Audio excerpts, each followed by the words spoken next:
Today we have on THF Digital Mr. Saurabh Vig, Vice President Learning and Development with Planman HR. Saurabh's extensive experience in the field of HR and training spans over a decade. Today we'll talk to Mr. Vig and find out what all does it take to become a trainer par excellence. So let's welcome Mr. Saurabh Vig on THF Digital. Welcome, Saurabh. Thank you. Thanks. Saurabh, let's start with a very basic question. How do you identify the training needs of employees in an organization? Simply speaking, how do you identify training needs is via various methods. There could be various analysis which happens. Most of the time, training needs are identified by the organization itself. However, there are a lot of surveys.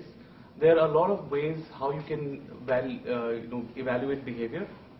And there are many methodologies which organizations apply, because for every possible competency or skill, there is a different kind of a training need which has to be done away with. So what are the things that you keep in mind while developing a training module from scratch?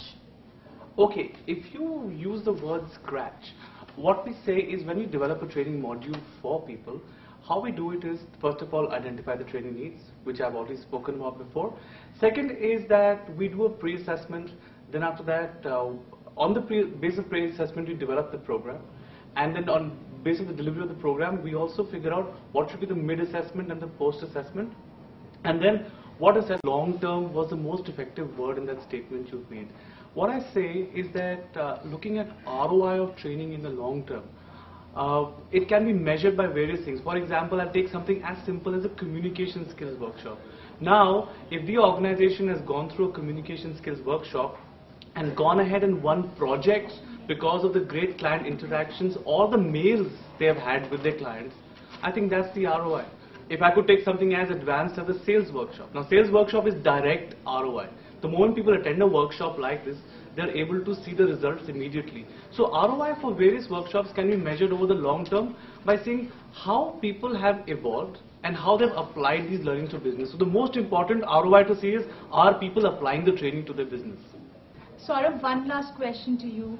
What is that one memorable learning intervention that you've implemented in your career? I think I won't talk about the memorable learning intervention because it's memorable for everyone. What I would say the most memorable learning experience I've had is that I had to train at a factory shop floor with all the noise. And what we did in that particular scenario was, because there was so much of disturbance, that we did the training on managerial skills the way it was run, like as if it was a theater workshop. That was the most memorable experience. And apart from that memorable training intervention, I think once I had done a workshop for postmen, and that's when I really felt that how much there is required for training at the grassroots level. Thanks a lot. So that was Mr. Saurabh Vig sharing his experiences with THF Digital. Thank